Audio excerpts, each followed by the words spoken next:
Just 1 week into training camp, it already looks like the Jets have better leadership in 2025 than they did in 2024, and it's not just about Aaron Glenn. Locked On Jets begins now.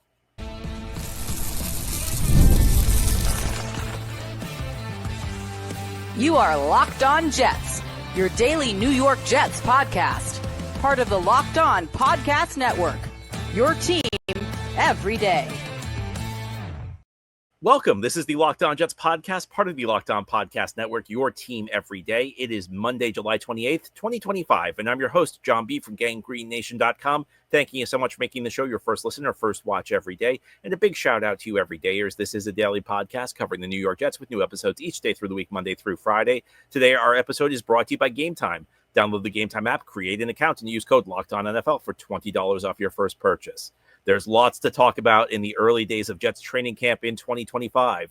The Jets have already agreed to contract extensions with two of their best young players, and a third one could be on the horizon, but not a fourth one. A rookie is already turning heads and could play a big role for the Jets on offense in 2025. And the talk of training camp is all about how much better the leadership is in 2025 than it was a year ago. In fact, over the last couple of days, there have been plenty of people talking about how refreshing things seem this year. Alijah Vera-Tucker, the Jets guard, commented, "I can see this thing turning around for sure, especially with Aaron Glenn, the type of coach he is. He praises physicality, but even more like accountability. I think that's very important for a head coach to do. Accountability, I think that's very important. That's something I have not seen as much of in my career." Breece Hall commented on the differences between this year and last year. Hall said, "In the past, there's been a lot of instability around the whole operation. I feel like this year, everyone has bought into the coaching staff. It feels a lot better around here coming in every day." Aaron Glenn was asked about Will McDonald playing with more power. He asked what the difference is between McDonald last year and McDonald this year. Glenn said, coaching, it's coaching. Across the board, people are talking about how different things feel around the New York Jets this year. In fact, Saturday, there was some discussion about a pretty intense tackling drill the Jets were doing during their training camp practice, something that's not typical in the NFL. Now, to be sure, a lot of this is generic training camp talk. There's optimism around every team in the NFL. In fact, last year, the Jets were talking up their chances quite a bit. And 2 years ago, the Jets were talking up their chances quite a bit. So training camp optimism is nothing new. And I think every team with a new coach, you're going to hear some version of things are a lot better this year. Because if the coach got fired last year, odds are things weren't going that well.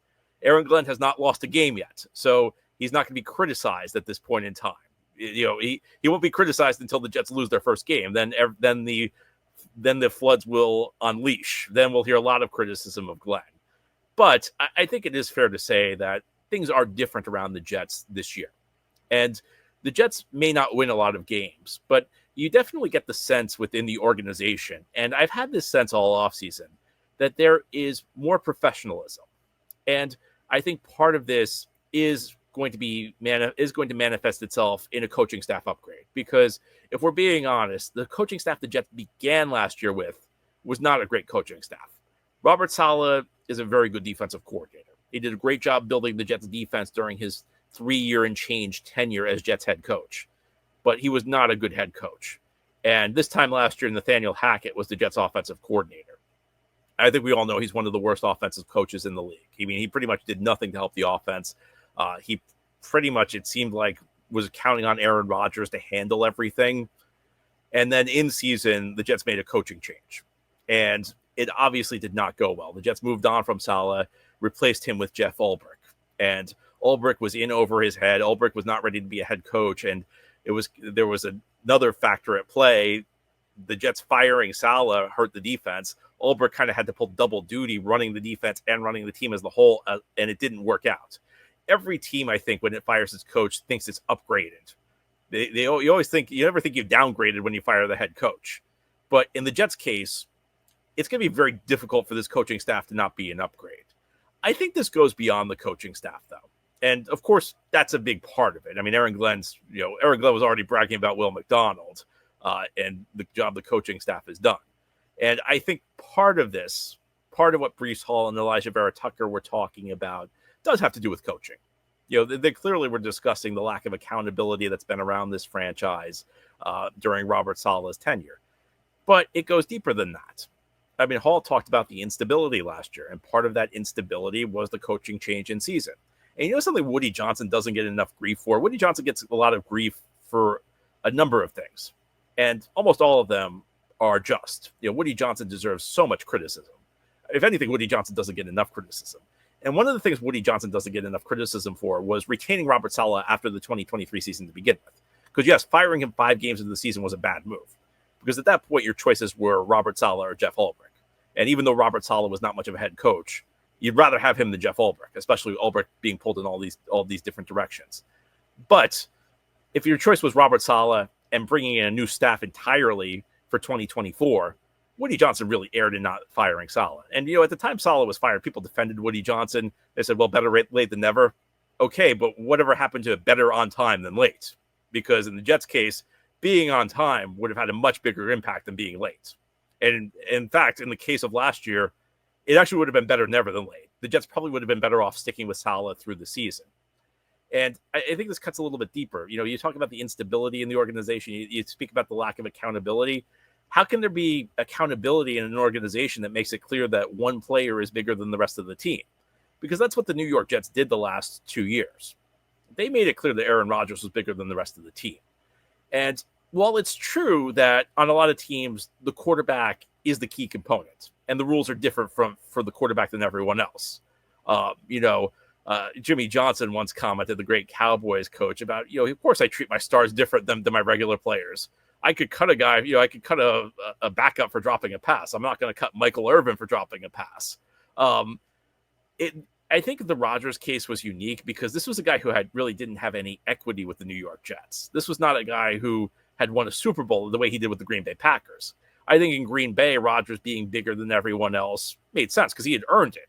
He had ascended. He had become one of the best quarterbacks in the league with the Packers. On some level, you earn it. With the Jets, he never really earned it.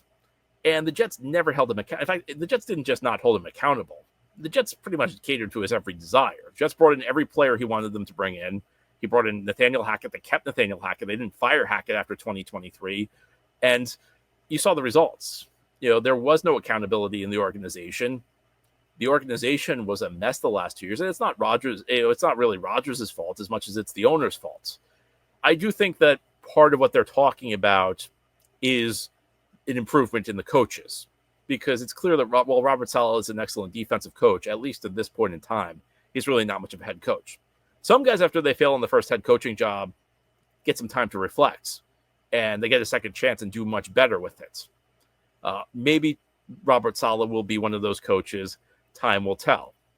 It's clear, though, that Saleh was not holding people accountable. But part of the question that I have is whether Saleh was even able to hold people accountable, because above him was an owner who insisted on one player never being held accountable. And again, I don't blame Aaron Rodgers for that. That's what the owner did. I'm not sure that Rodgers ever asked for a situation where he was bigger than the team, but the owner made it clear that not everybody, that we were not going to hold everybody accountable. This year, there's a change. I feel like over the last 2 years, it's not been about football for the New York Jets. It's been about winning the back pages. It's been about winning the offseason. It's been about getting the biggest headlines, stuff that has been a consistent during Woody Johnson's tenure with this team. Over the last 7-8 months, it's felt to me like, at least temporarily, it's about football again for the New York Jets. And none of this guarantees that you're going to be successful. None of it guarantees that you're going to win. And it's easy to talk about how great things are in training camp. In fact, the Jets have done that the last 2 years. But it's just nice to see that the Jets are functioning like an NFL team again. And it's clear that the players are responding to that, at least at this point in time. Now, here on the Locked On Jets podcast, let's talk about a player who's responding in a way the Jets were hoping he'd respond. The rookie tight end, Mason Taylor, is turning heads at Jets training camp and getting praise for skills the coaching staff did not realize he'd have. That could mean big things for the Jets in 2025. We'll discuss as we continue here on this Monday edition of Locked On Jets. This episode is presented by Yahoo Fantasy. Fantasy football is back. Fire up the group chat, get your draft boards ready, and buckle up for a season filled with breakouts, busts, and all the overreactions we live for. It's all going down on Yahoo Fantasy. And this year, me and Locked On Jets are playing on Yahoo Fantasy, and you should too, whether you're a first-timer or a veteran making your millionth league. I've played Yahoo Fantasy for over 20 years. I love how smooth their draft day experience is. And to celebrate 28 years of fantasy greatness, Yahoo Fantasy is dropping 28 big new features over 28 days, giving you more ways to play, more ways to draft, and more ways to win. And it all begins on August 4th. Stay tuned and get started by creating or joining a Yahoo Fantasy Football League at yahoofantasy.com/lockedonnfl. That's yahoofantasy.com/lockedonnfl. And let's make this fantasy season the best one yet. Thank you so much for making Locked On Jets your first listener or first watch every day. And a big shout out to you every dayers. This is a daily podcast covering the New York Jets with new episodes each day through the week, Monday through Friday. Jets training camp is underway. They've been practicing the last couple of days. Lots of positivity coming out of Florham Park. And one of the players the Jets are positive about is their second-round pick, Mason Taylor. Now, you may sit there and say, well, John, of course they're positive about him. They drafted him in the second round. But Aaron Glenn had an interesting quote over the last couple of days about Taylor. He spoke to the media. He said, I told you guys from the beginning, the thing that impresses me about him is his ability to block. The receiving skills don't surprise me. His blocking. I know he can block, but I did not think he was going to be this good. So I'm excited to see how he matures when it comes to camp and how we want to do things as far as that is concerned. So pretty glowing review by Aaron Glenn for Mason Taylor. And you got to be careful this time of year because coaches tend to say glowing things about their players, particularly players that they drafted. I mean, look, it's not in the Jets' interest to go out there and say bad things about Mason Taylor. If you picked a guy in the second round, that pick reflects on you. So of course you're going to talk him up. So when a player talks up a coach like, when a coach talks up a player like this, I try and read between the lines here. I try and look for clues as to whether it's just coach speak or whether it's something that we should keep an eye on. And in this case, what jumped out to me was Glenn talking about a specific aspect of Taylor's game. And that's why I kind of believe it. It's one thing to go out there and say, oh, this player is great. Glenn is speaking about Taylor's blocking in particular. Again, he said, I know he can block, but I did not think he was going to be this good. And that's a big thing for Taylor because I think there are a couple of questions about Taylor when the Jets drafted him out of LSU. And the question was not whether he had the potential to be a good player. We know he does. In fact, one of the best parts of his game is he so effortlessly changes direction in a way that big guys typically don't. Big guys, it's tough to have that short area burst when you're a bigger player. Bigger players, because they have longer legs, typically take longer to build up, and it's difficult to make change your direction in a short area. Taylor does that very, very smoothly for a guy of his size. And while I don't know how much this really matters, his father was a Hall of Fame player, Jason Taylor, in a different position. His uncle, Zach Thomas, was another Hall of Fame level player. So it runs in the. I don't know how much running it in the family really matters, but if it does matter, he comes from an excellent pedigree. Where I think it could matter is, I do believe that being around your father when your father was an excellent pro player probably taught him the dedication it takes and the type of work it takes off the field in order to succeed in the NFL. So from that standpoint, I think it could. I think that Jason Taylor being his father could make a difference. One of the big questions was, how quickly can he get up to speed route running? At least from what I saw, I didn't think he ran a super diverse route tree at LSU. And look, that's true of a lot of guys who enter the NFL, not just at tight end, but at the wide receiver position. You just have to learn a greater variety of routes. There's nothing shocking about that, nothing that terribly unique about that. And that's one of the reasons guys enter the league and there's an adjustment period. Maybe they hold their own as rookies, but they improve between year one and year two. That's really just about getting more comfortable with all the different routes you run. But the other thing with Taylor is that while he had good size, while there's no question he's got the physical ability to eventually become a good blocker, the question is how quickly can he learn? Because blocking is not just about being big. It's not just about having the size. It's also about using the correct technique. And this is a guy, I don't want to pick on Jeremy Ruckert too much because I know I'm very critical of him. But the thing with Ruckert's always been that he's had the physical ability to be a really good blocker. And there are individual blocks he throws that are really, really impressive. I mean, there are cases where he just pancakes a guy. He just annihilates somebody and takes him out of the play. but he doesn't do it consistently. And part of that, he doesn't play with consistent technique. His usage of hands, putting his hands in the right spot, striking the opponent at the right time. These are highly technical things, and they're just not things Ruckert does consistently. These are things Ruckert's capable of doing, but they aren't the things that you see him do on a play-to-play basis with regularity. With Taylor, the questions are about his route running, but they're also about how quickly can he get up to speed as a blocker, because the Jets don't really have a lot of the tight end position. So Taylor's probably going to be thrown into the starting lineup by default. There just really aren't any other options. I mean, is Ruckert going to take the number one tight end job? He didn't really do that well in the number two tight end job last year. Is Zach Kuntz going to grow into an NFL caliber tight end? He hasn't so far. He hasn't really shown many signs that he's going to at this point in his career. Is Stone Smart going to develop into a top tier tight end of the NFL? I guess anything's possible, but I would never bet on a converted quarterback who's been in the NFL a couple of years and posted minimal production. Taylor's the Jets' best bet at the tight end position. The question is, how quickly can he learn? How quickly can he develop? How quickly can he produce? And I think you always have to preach caution when you're throwing a rookie into the starting lineup, particularly one that's not drafted in the first round. Second-round picks can contribute immediately, but it happens less frequently than first-round picks.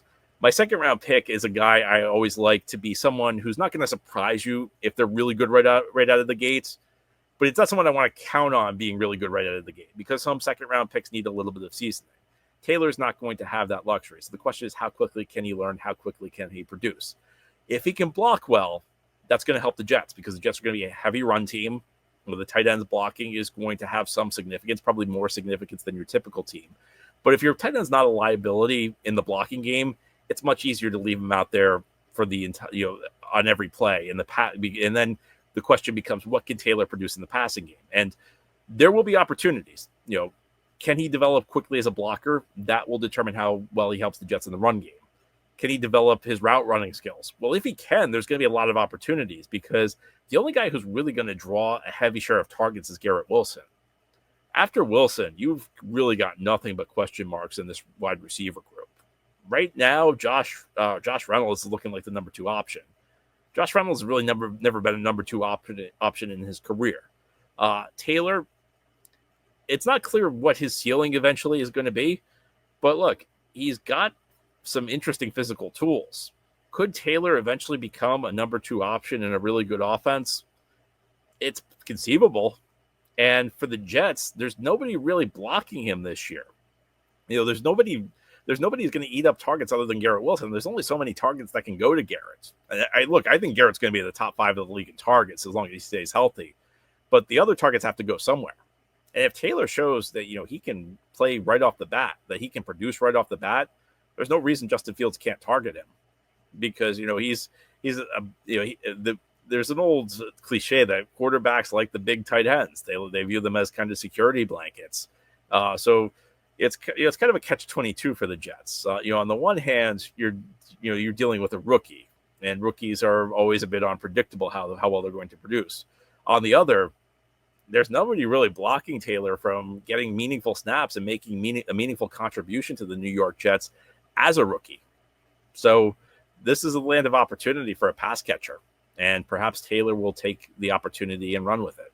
Now, here on the Locked On Jets podcast, we're going to talk about a couple players who have taken opportunities with the Jets and run with it. Two guys who have been quality players through the early part of the Jets' careers. One of them could be looking at a contract extension. The other realizes he needs to prove it. We'll continue discussing those guys as we continue here on this Monday edition of Locked On Jets. Today's episode of Locked On Jets is brought to you by Gametime. We've all been there, logging in early and waiting forever for concert tickets to go on sale, only to lose your spot for a show you've been dying to see. Live music should be about making memories, not dealing with the stress of ticket shopping, and that's where Gametime comes in. Gametime makes getting concert tickets faster and easier than ever. Prices actually drop the closer it gets to showtime, and you can save up to 60% off with their killer last-minute deals. Not just concerts, though. You go to sports, comedy, theater, you name it. Gametime's got great tickets. I've used Gametime myself on many occasions, gotten great last-minute deals at prices I just couldn't believe. I also love that they have the view from your seat. You can see a picture of what it's going to look like from your seat, so no surprises, no unexpected obstructed views. They also have all-in pricing. no hidden fees. You see exactly what you're going to pay before you go to checkout. I really appreciate that with Gametime. Take the guesswork out of buying concert and show tickets with Gametime. Download the Gametime app, create an account, and use code LOCKEDONNFL for $20 off your first purchase. Terms apply. Again, create an account and redeem code LOCKEDONNFL for $20 off. Download the Gametime app today. Last minute tickets, lowest price, guaranteed. This is the Locked On Jets podcast here on this Monday. We're talking about the early days of Jets training camp in 2025. And look, it's the early days of training camp. There's a lot of optimism every year around every single team. But I do think things feel a little bit different for the New York Jets this year with the new coaching staff in town. And as I mentioned in the first segment, it feels like it's about football again. That's something that really excites me. The last 2 years have not really been about football. They've been about generating buzz on the back pages. The Jets have brought in a lot of big name from other teams, and I feel like in many ways they've kind of neglected the core players on their roster, the core homegrown players. And in the NFL, you don't build a winner by importing a ton of big names from other teams. It's on the high-price, high-profile players. Now, look, sometimes you bring in one or two guys, and they can make a big difference. The Eagles getting Saquon Barkley last year was a good example. But the Eagles aren't built around high-priced, high-profiled imports. They're built around players that they've drafted and developed and then retained. And one of the best parts of the offseason to me for the New York Jets was that Garrett Wilson and Sauce Gardner got contract extensions. And they got them early. They got them 2 years before they're about to hit free agency. Well, the Jets have some key players who are about to hit free agency, guys who are homegrown players who have been drafted and developed successfully. Aaron Glenn kind of hinted that one of these guys might be looking at a contract extension late last week. He was talking about Elijah Vera-Tucker. He said he's one of those guys. He can do a lot as far as running the ball and in pass protection for us. He's a big, strong man that's been critical for how we want to play football here. Hopefully we can get something done. And I concur with that. I think that the next guy the Jets should look to lock up is AVT. Heading into last season, I understand why there may have been some hesitancy. So you become eligible for a contract extension in the NFL after 3 seasons. AVT was coming off 2 seasons where he missed most of the year due to injuries. He lost most of 2022 and most of 2023 due to injuries that he suffered. The Jets picked up his 5th-year option heading into last season, which I'll admit, I thought that was a mistake. I did not think that was a risk worth taking, and it's actually worked out pretty well because AVT is now here on his 5th-year option. The Jets had not picked it up. He would have been a free agent after last season where he played a pretty strong year. So I will have to admit that one's worked out better than I feared it would. But now AVT is 1 year away from hitting free agency. And he's shown that he can stay mostly healthy for a year because he was mostly healthy last year. The other aspect with AVT is that while he's missed too much of 2 seasons, there were 2 injuries that, I don't think he's at a huge risk for suffering again. The Achilles is always a bit of a nerve. It always makes you nervous. But last year would be the real danger point for him, and he held up pretty well. So I'm not as worried about AVT as I would be worried about another player. When Mekhi Becton got injured for the Jets back-to-back years with his knee, it really felt like that was going to be a career-altering injury. And while Becton moved to Philadelphia and ended up having success, it was at guard. I think part of that was, him hurting his knee 2 straight years probably limited his mobility, which wasn't that great to begin with. I mean, Becton was always a guy who was going to have just enough athleticism to be able to protect the edge at tackle. And I think once his knee got hurt, things changed. AVT already plays guard, so he doesn't need to be as athletic as a tackle. The Jets smartly have moved him inside full time. No more of this. We're going to kick him outside to tackle the way they've done the last couple of years. And but I don't think either of the injuries he suffered are really great risk to alter his career going forward. There's one other consideration here that we haven't really talked that much about. And that's both Jets tackles are free agents after the season. John Simpson's in the last year of his contract. And I think you really want to avoid getting to the offseason with both of your guards about to hit free agency. And if you have to re-sign one, I think you re-sign the guy who's younger and who's better. I really like the job John Simpson did last year. For all of the big money, big name acquisitions the Jets have made the last couple of years, there have not been many that have been better than John Simpson, who was an under-the-radar signing, a guy who was on an ascending trajectory, went from being a guy who was signed to a reserve future deal, went from being a practice squatter to being a starter for the Baltimore Ravens. And one of the things you have to look at for free agents is trajectory, because if the guy keeps improving, then you're heading in a good direction. And Simpson continued to improve. He went from being a guy who was a passable starter in Baltimore to being a guy who was a pretty good starter at left guard for the Jets last year. I like John Simpson, but AVT's better. AVT's younger. And I think the Jets should keep this trend of re-signing their own. And look, if Simpson's willing to play ball and take an affordable contract, I wouldn't object to the Jets paying him either. One of the advantages the Jets have right now is both of their starting tackles are on cheap rookie deals. The Jets are not paying their starting tackles as much as your typical team. Most teams, if you have a veteran tackle, you got to pay them a lot of money. You have two veteran tackles, you got to pay them a lot of money. Jets have two young tackles. For the next 3 years, the Jets are going to be paying their tackles very little, which means you can spend more money at other positions. So why not go down the offensive line if you like both of your guards and re-sign both of them? As long as Simpson's willing to take a reasonable deal. With AVT, he's a core player. He's a good player. The question with AVT has always been, can he stay on the field? And I think he's shown an ability to stay on the field now. I would have no issue with the Jets looking to re-sign AVT. On the other hand, you have Breece Hall. And Hall talked a bit about his situation right now. He said, we have a new head coach, new GM, and obviously I wasn't drafted by them. I'm not their guy. So for me, I've got to prove it every day. I think for me, I've got a chip on my shoulder. I feel like right now, okay, it's my last chance. For me, it's always been, he's got potential, but I want to be the product. So now it's just about putting my head down and working. So I feel like I don't want to really discuss all that other stuff. For me, I just want to worry about ball right now. So Breece Hall is pretty much admitting that he's not expecting a contract extension. And I think that's the right move. He's right. It's been about potential with Breece. But the question is, can Breece be more? Breece is a good running back. Nobody would question that. No, I don't think anybody would debate that Breece Hall's a good running back. The question is whether Breece Hall can get back to being an elite offensive weapon like he was in 2022. Because early in his career, before he suffered that knee injury against the Denver Broncos, he looked like he was going to be a special back. He looked like he was going to be one of the top 5 backs in the NFL. He looked like he was going to be one of the handful of backs who you could run an offense through. Jets went on a 4-game winning streak in October of 2022, and Breece Hall carried the offense. Jets had a very minimal passing game because of Zach Wilson's struggles. It was really all Breece. He was breaking big runs left and right. He looked like the next superstar. Then he got injured. Now, I don't know that it's really meant about the injury because we've seen explosiveness. It just hasn't been consistent with Breece. The question is, can you go from good back to a lead offensive weapon? Breece is not a guy I would extend right now, unless he was willing to take a pretty cheap deal. I'd extend Breece if it was, if he was willing to take like $8-9 million a year, I'd do it. But I don't think Breece is willing to take that right now. I would not pay Breece big money until he shows he's a star. We know the potential's there. The question is, can he deliver? And it's great. I think it's a good thing that Breece understands that. Breece is not there complaining that I don't have a new contract. Some guys at Breece's spot would complain. We've seen that with the Jets. We've seen it with other teams. Some guys get really angry when they don't get a new deal. Breece is out there saying, I got to earn a new deal. You'll have a motivated Breece Hall in a contract year. How much can he produce? If he produces a lot, that's another guy the Jets should look to lock up. That's all for today's episode. This has been the Locked On Jets podcast, part of the Locked On Podcast Network. Your team every day is our motto. As always, if you enjoy the show, hit the subscribe button where you're watching or listening so that you'll never miss an episode. If you enjoy the show and are listening on a podcast source, give it a 5-star review. And if you're watching on YouTube and enjoy the show, give this episode a big thumbs up. It helps us out, helps other Jets fans find the podcast. Enjoy your Monday, everybody. We'll be back tomorrow to talk more Jets.